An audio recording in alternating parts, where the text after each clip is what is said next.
farmaajo waa siyaasiga ugu caansan ee Soomaalida lana yimid aragtida shacbiga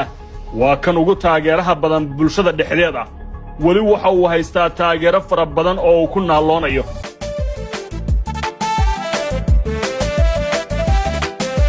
dayaxweeyaan farmaajo dadweynaha aw soo baxee nooda allahayo nabadiyo nolol allahayo nooda allahayo